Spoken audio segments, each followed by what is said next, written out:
Bang Andi Sinulinga. Disampaikan Bang tadi bahwa keberadaan memang masyarakat yang berada cukup dekat di lahan tanah merah di dekat depo Pertamina itu merupakan suatu hal yang salah. Terlebih lagi pemberian IMB di zaman era Anies Baswedan ini pun bahkan juga batal demi hukum karena kemudian penuh penyelewengan dan juga penyalahgunaan, Bang Andi. Iya, jadi gini, yang pertama soal legalitas tanah ya.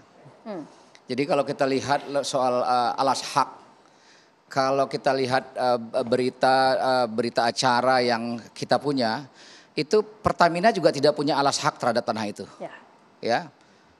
Kemudian warga juga tidak punya hak atas alas tanah itu. Tapi warga menempatinya sudah lebih dari 20 tahun tuh. Ya.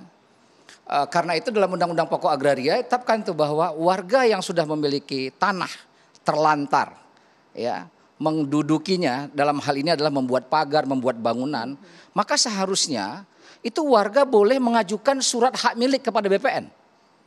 Di sini persoalannya ini. Ya, ini Undang-Undang Pokok Agraria. SHM atau surat hak milik, Bang? Sertifikat hak milik? Iya, sertifikat hak milik, SHM. Oh, wow.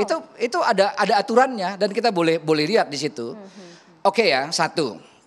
Nah kemudian problem tanah ini berlangsung bukan baru.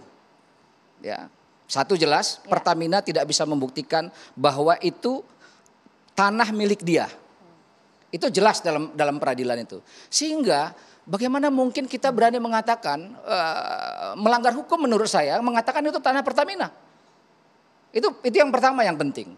Itu satu soal alas hak ya, soal hukumnya. Yang kedua, soal bagaimana pemerintah dalam hal ini dalam kepemimpinan Anies Baswedan itu memberikan IMB kawasan terhadap daerah itu di Tanah Merah itu. Nah, itu juga sudah sesuai dengan Perda nomor 7 tahun 2010. Oke, tapi keberadaan IMB ini sendiri memenuhi syarat tidak, Bang? Jadi itu yang saya bilang sesuai dengan Perda nomor 7 tahun 2010 tentang pembangunan penataan kawasan. Ingat satu hal, sengketa tanah di satu sisi dan tanah itu masih bersengketa, itu satu sisi. Tapi hak warga negara untuk mendapatkan penghidupan yang layak. Apa itu penghidupan yang layak? Rumahnya layak, tempat tinggalnya layak, kebutuhan sanitasinya, kebutuhan air bersihnya, kebutuhan anak sekolah. Nah, karena itu harus dilegalisir kebutuhan warga itu, kebutuhan warga. Oke. Bukan status akan lahan. Ya. Itu satu ya, kebutuhan warga. Itu. Nah, karena itu saya ingin mengatakan, karena itulah ketika Pak Jokowi menjadi gubernur atas dasar perjanjian bersama dengan warga di situ untuk menyerahkan KTP kepada mereka beserta legalitas RT dan RW-nya. Dan saya kira Pak Jokowi sudah benar. Kenapa sudah benar? Karena kalau anak-anak itu mereka tidak punya KTP, status RT dan RW-nya, mereka tidak tercatat sebagai warga DKI. Ya. Kalau dia tidak tercatat sebagai warga DKI, anak-anaknya nggak bisa sekolah. Sementara sekolah itu kewajiban negara itu. Kita bayangkan, bagaimana mungkin hanya karena persoalan administratif, ya, kemudian anak-anak tidak bisa sekolah. Sekarang kita masuk ke zaman eranya Pak Anies Baswedan. Kampung-kampung di Jakarta ini 60% banyaknya.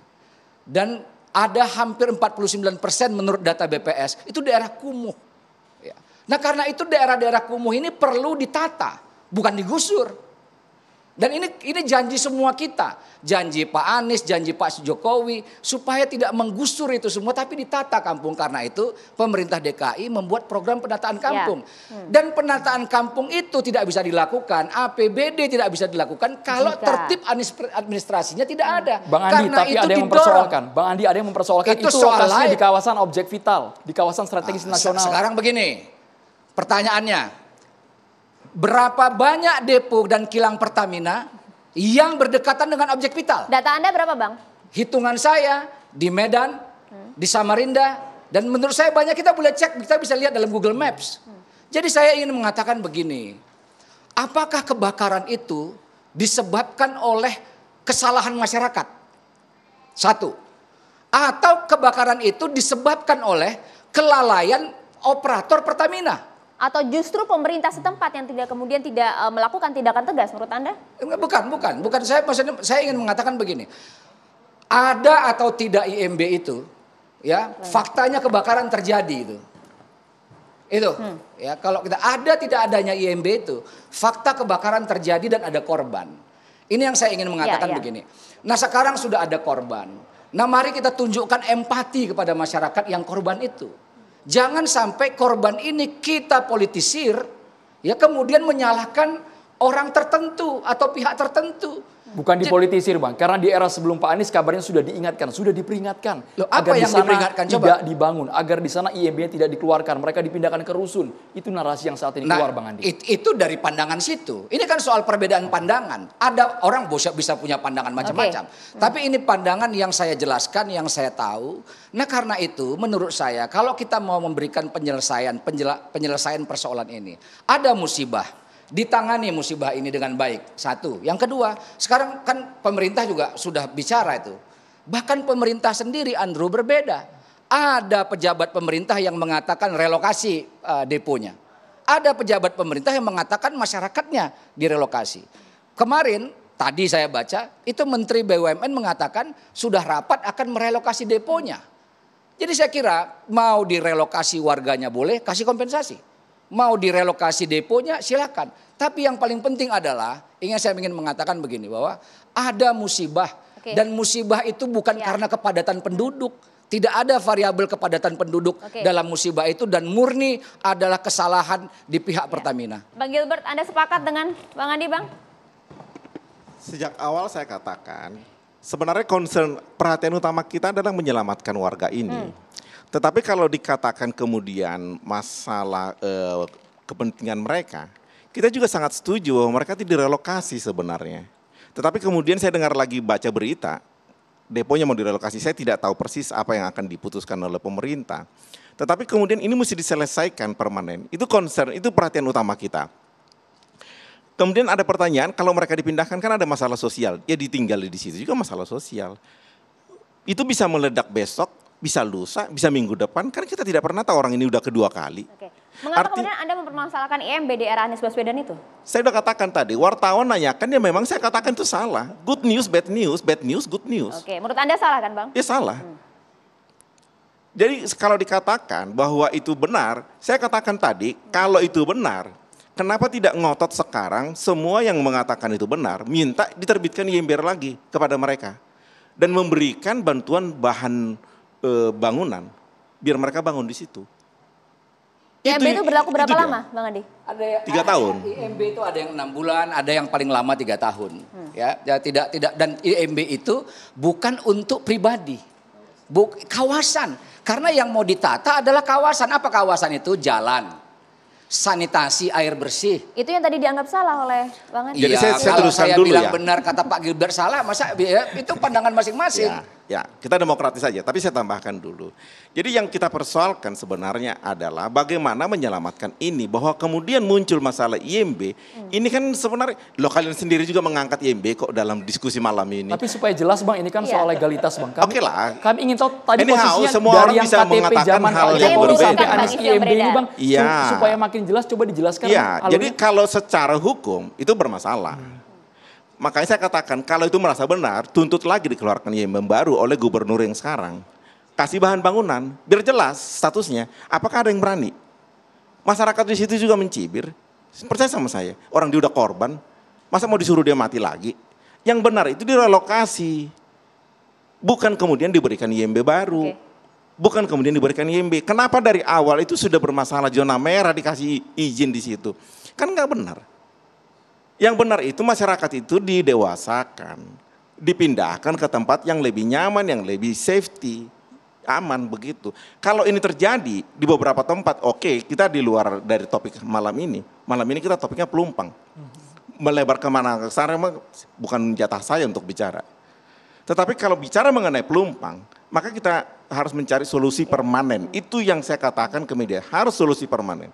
Bukan solusi yang abal-abal, bahwa kami turut berduka, ya nenek-nenek juga berduka. Tapi kenapa DPRD baru teriak sekarang ketika ada kasus besar yang belasan nyawa di sana terdampak seperti itu? Di era Pak Jokowi sudah dibagikan KTP untuk warga setempat Bang? Saya harus klarifikasi ini, KTP adalah kartu tanda penduduk, Anda orang Indonesia tidak. Kalau Anda orang Indonesia harusnya punya KTP dong, jadi kasih KTP wajar. Bagaimana mereka mau alamat yang tertulis tapi daerah situ Bang? Iya, alamat situ alamat. Alamat ya alamat, pasti alamat situ, masa alamatnya di Menteng. Alamatnya pasti di situ. Bahwa mereka mesti menyekolahkan anaknya, orang tuanya di mana ada kakaknya. Kan mesti ada kakaknya. Masa anaknya nggak sekolah? Kan problem sosial.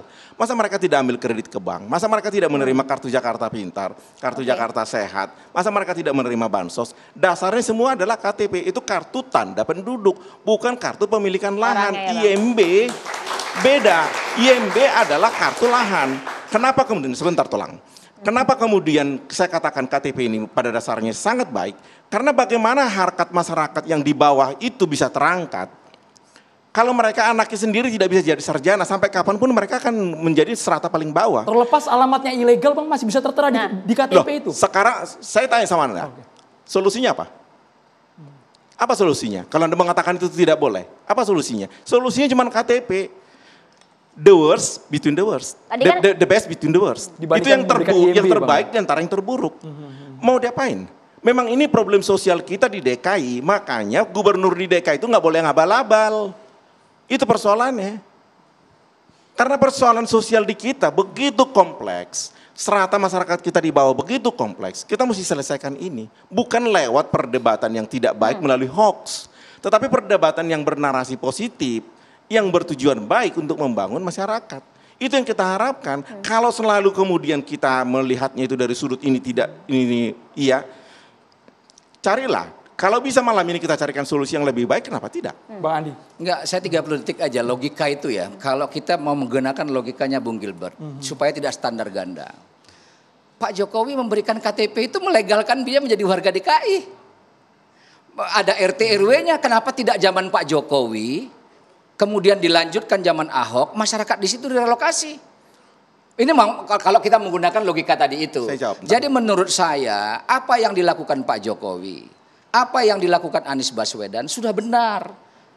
Nah sekarang ditanya bagaimana penyelesaian itu? Penyelesaian kan sudah ada di depan mata kita ini, pemerintah melakukan penyelesaian. Pertama, relokasi tentu dengan komunikasi dengan warga, dengan segala kompensasinya disampaikan oleh salah satu pejabat pemerintah. Dan kemudian pejabat pemerintah yang lain mengatakan ini deponya akan direlokasi ke lahannya Pelindo. Jadi sebenarnya penyelesaiannya sudah baik menurut saya. Cuman itu yang saya katakan tadi, karena ini menyangkut figur orang, kemudian orang membacanya bahwa ini terjadi politisasi. Itu yang saya maksud. Saya jawab sebentar. Singkat. KTP itu orang kontrak pun dapat KTP loh. Anggap aja mereka ngontrak di situ, masa mereka nggak dapat KTP? KTP itu bukan berarti dia pemilik lahan, beda dengan IMB. Itu yang saya katakan tadi. Kedua, mereka bagaimana mau naik derajatnya kalau tidak punya KTP. Kalau dikatakan itu melegalkan, ya memang melegalkan dia menjadi warga DKI, bukan melegalkan dia punya lahan. Dia mesti legal punya DKI. Di rumah saya, ada warga yang kemudian datang tinggal di kita 30 tahun. Waktu mau minta NIK-nya ke Gunung Kidul tidak bisa. Mengurus NIK-nya di DKI karena NIK sudah keburu ditutup. Setengah mati. Sampai kemudian saya selesaikan lewat pengadilan. Anda bayangkan kalau mereka tidak dikasih KTP, kemudian proses NIK udah selesai. Mereka dapat bansos dari mana? Ya. Mereka dapat fasilitas sebagai warga negara dari mana? Yang dimaksud Bang Andi adalah mengapa pilihan relokasi tidak kemudian dijalankan pada saat era Pak Jokowi? Ya tanya Pak Jokowi kalau begitu. Tapi posisinya seperti ini, Bang Gilbert. Kalau memang saat ini kita sama-sama cari solusi buat masyarakat di Tanah Merah. Sesungguhnya apakah nanti mereka akan dipindahkan ke rusun atau ke tempat mana? Karena statusnya tidak jelas apakah mereka akan digusur dengan ganti rugi. Dan mereka tidak punya legalitas soal tanah. Sesaat lagi dijawab. Kita nanti akan melibatkan Bang Arya, Mas Dede, Bang Mardhani dan juga Bang Gies. Hanya di Carta Demokrasi pemirsa.